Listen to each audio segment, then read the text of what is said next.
Hi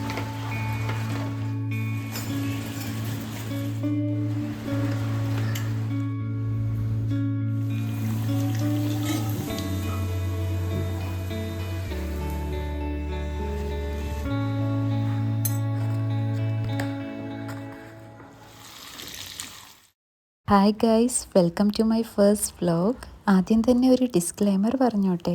ഈ വ്ലോഗിൽ ഞാൻ കാണിക്കുന്നതൊക്കെ എൻ്റെ ഒരു റുട്ടീനും പിന്നെ ഞാൻ ഫോളോ ചെയ്യുന്ന കുറച്ച് കാര്യങ്ങളുമാണ്. അതിൽ ചിലപ്പോൾ നല്ല കാര്യങ്ങളുണ്ടാവാം, ഒട്ടും ഇൻഫ്ലുവൻസ് ആവാൻ പാടില്ലാത്ത കാര്യങ്ങളുണ്ടാവും. So I just wanted to say that. നല്ലത് അക്സെപ്റ്റ് ചെയ്തിട്ട് നിങ്ങൾക്ക് എടുക്കാൻ പറ്റാത്തത് ജസ്റ്റ് അവോയ്ഡ് ഇറ്റ്, അല്ലെങ്കിൽ ഇഗ്നോർ ഇറ്റ്, അത്രേ ഉള്ളൂ. അപ്പോൾ എല്ലാ ദിവസത്തെയും പോലെ രാവിലെ എണീറ്റ് ബെഡൊക്കെ ഒന്ന് നേരെ ആക്കിയിട്ട് പിന്നെ പല്ല് തേപ്പും ഒതുവൊക്കെ കഴിഞ്ഞതിന് ശേഷം നിസ്കരിച്ച് ഖുറാനൊക്കെ ഓതി രാവിലെ എണീച്ചതിന് ശേഷം ഫസ്റ്റ് നമ്മൾ ചെയ്യേണ്ട കാര്യം ഗ്രാറ്റിറ്റ്യൂഡാണെന്ന് എനിക്ക് പലപ്പോഴും തോന്നി. പലപ്പോഴും അതൊരു റുട്ടീൻ്റെ ഭാഗമായിട്ട് കൊണ്ടുവരണം എന്ന് വിചാരിച്ചാൽ വല്ലപ്പോഴും ഒക്കെ നടക്കാറുള്ളൂ എന്നുള്ളതാണ് വേറൊരു സത്യം. ഇന്നത്തെ ഒരു ദിവസം കാണാൻ നമ്മളെ അനുഗ്രഹിച്ച ആ ഒരു പ്രപഞ്ച ശക്തിയോട് ആത്മാർത്ഥമായിട്ട് നന്ദി പറഞ്ഞുകൊണ്ട് ഒരു ഫ്രഷ് ഡേ സ്റ്റാർട്ട് ചെയ്യുമ്പോൾ അത് വേറൊരു സന്തോഷം തന്നെ. പിന്നെ നേരെ കിച്ചണിലോട്ടൊരു പോക്കാണ്. ഇന്ന് നല്ല തണുപ്പുള്ള ദിവസമാണ്. രാവിലെ മഴ തകർത്ത് പെയ്തിട്ടുണ്ട്. എന്തൊക്കെ ചെയ്തില്ലെങ്കിലും രാവിലത്തെ മീൽ പ്ലാനിങ് തലേദിവസം ചെയ്തില്ലെങ്കിൽ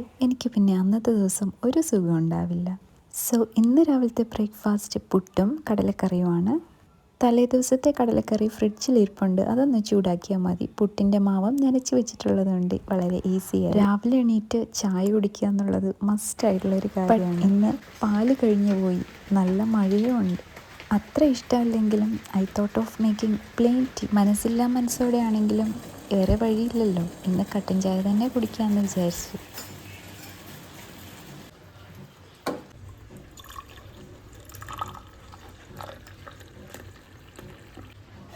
അങ്ങനെ കട്ടൻ ചായ റെഡിയായി. ഗ്ലാസ്സിൽ ഒഴിച്ച് കഴിഞ്ഞപ്പോഴാണ് ഒരു ഉറുമ്പാശാൻ അതിൽ പോകുന്ന കണ്ടു. സോ ഗ്ലാസ്സുമായി എത്രയൊക്കെ ഉറുമ്പ് കടിച്ചാലും നമുക്ക് ഉറുമ്പിനെ കാണുമ്പോൾ ഒരു പാവം ജീവിയാണെന്നൊരു ഫീലിംഗ് ആണ്. അങ്ങനെ ഉറുമ്പിനെ സേഫാക്കി പുറത്ത് കൊണ്ടിട്ടു. കട്ടനും കറുമുറയും മുറുക്കും കഴിച്ചു. സാധാരണ രാവിലെ ഇങ്ങനെയൊന്നും കഴിക്കാറില്ലാത്തതാണ്, ബട്ട് ഇന്നെന്തോ വേണം തോന്നി, അങ്ങനെ അതും കഴിഞ്ഞു. 1-2 ദിവസമായിട്ട് മഴയായതുകൊണ്ട് തന്നെ ഒരു ലോഡ് തുണി ഉണ്ടായിരുന്നു കഴിയാനായിട്ട്. വാഷിംഗ് മെഷീനിലിട്ടു. ഇനി കുറച്ച് നേരം അവിടെ കിടന്നൊന്ന് കറങ്ങട്ടെ.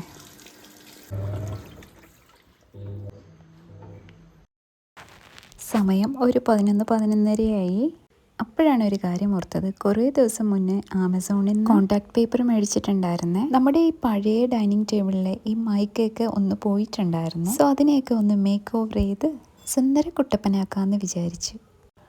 ആദ്യം ഈ പേപ്പർ കണ്ടപ്പോൾ എനിക്ക് തീരെ ഇഷ്ടപ്പെട്ടിട്ടുണ്ടായിരുന്നില്ല. അതിൻ്റെ ഡിസൈൻ ഇഷ്ടപ്പെടാത്തത് കൊണ്ട് തന്നെ ഒരു മാസത്തോളമായി ഞാനത് മാറ്റി വെച്ചിട്ട്. ഇനിയിപ്പോൾ അവിടെ ഇരുന്നിട്ട് കാര്യമില്ലല്ലോ, അപ്പോൾ ഇന്നത്തെ ദിവസം ഒന്ന് പ്രൊഡക്റ്റീവ് ആക്കാമെന്ന് വിചാരിച്ചു. ഇന്നെന്തായാലും ഒട്ടിച്ചിട്ട് തന്നെ കാര്യം. അങ്ങനെ രണ്ടും കൽപ്പിച്ച് അതങ്ങ് ഒട്ടിക്കാൻ തീരുമാനിച്ചു. ഇങ്ങനത്തെ 2 ഷീറ്റ് ഞാൻ മേടിച്ചിട്ടുണ്ടായിരുന്നേ. സംഗതി എളുപ്പമല്ല കേട്ടോ.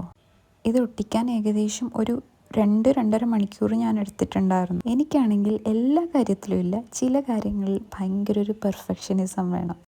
സോ അങ്ങനെ ഒരു ഷീറ്റ് മൊത്തത്തിലും പിന്നെ ഒരു ഷീറ്റ് ഏകദേശം 1/4 ഭാഗമാണ് ഒട്ടിച്ചത്. ഇത്രയും കഷ്ടപ്പെട്ട് ഒട്ടിച്ചത് കൊണ്ടാണോ എന്തോ അറിയില്ല, എല്ലാം കഴിഞ്ഞപ്പോഴത്തേനും എനിക്ക് ഭയങ്കര ഇഷ്ടമായി.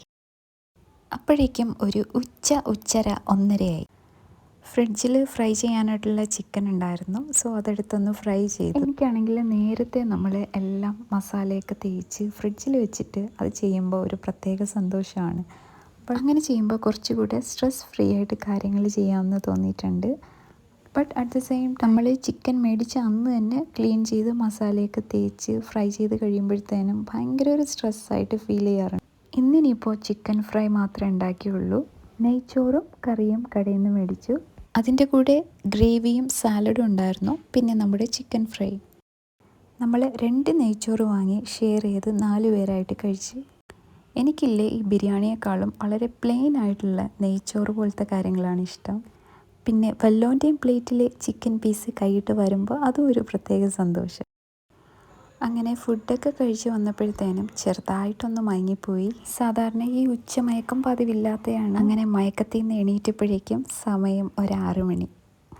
രാവിലെയോ പാൽ ചായ കുടിച്ചില്ല, വൈകിട്ട് എന്തായാലും പാൽ ചായ തന്നെ വേണം. അങ്ങനെ ഇരുന്നപ്പോഴാണ് മുട്ട സുർക്ക ഉണ്ടാക്കാന്ന് വിചാരിച്ചത്. അങ്ങനെ സാധാരണ എല്ലാ ദിവസവും ചായയുടെ കൂടെ എന്തെങ്കിലുമൊക്കെ ഉണ്ടാക്കുന്ന ഒരു പരിപാടിയൊന്നും ഇവിടെ ഇല്ല. ബട്ട് ഈ മുട്ട സുർക്കയുടെ കാര്യം പറയുകയാണെങ്കിൽ ഇത് കുറേ ദിവസം കൊണ്ട് ഉണ്ടാക്കണം എന്ന് വിചാരിക്കുകയാണ്. ബട്ട് നടക്കുന്നുമില്ല. മുട്ടയുള്ളപ്പം അരിപ്പൊടി ഉണ്ടാവില്ല, ഇനി അരിപ്പൊടി ഉള്ളപ്പം മുട്ട ഉണ്ടാവില്ല, ഇനി ഇത് രണ്ടും ഉണ്ടെങ്കിൽ വേറെ എന്തെങ്കിലും ഉണ്ടാവില്ല.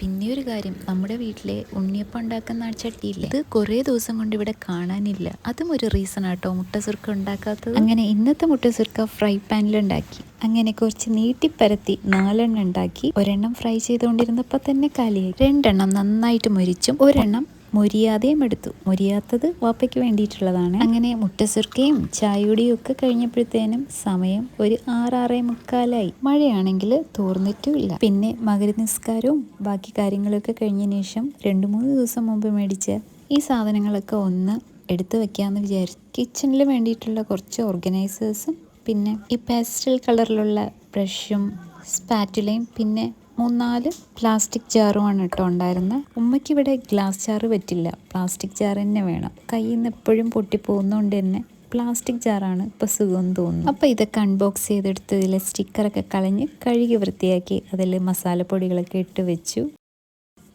ഈ സമയം കൊണ്ട് ഉമ്മ അപ്പം ഉണ്ടാക്കാൻ തുടങ്ങി.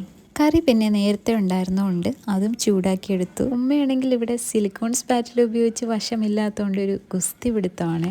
അങ്ങനെ അപ്പവും കടലക്കറിയും കഴിച്ച് ഇങ്ങനെ ഒരു ദിവസം സമ്മാനിച്ചതിന് പടച്ചോന് നന്ദി പറഞ്ഞുകൊണ്ട് വീണ്ടും ഉറക്കത്തിലേക്ക്. അപ്പോൾ ഇത്രയേ ഉള്ളൂ. ഇന്നത്തെ വ്ലോഗ് നിർത്തുന്നു. വീണ്ടും കാണാം.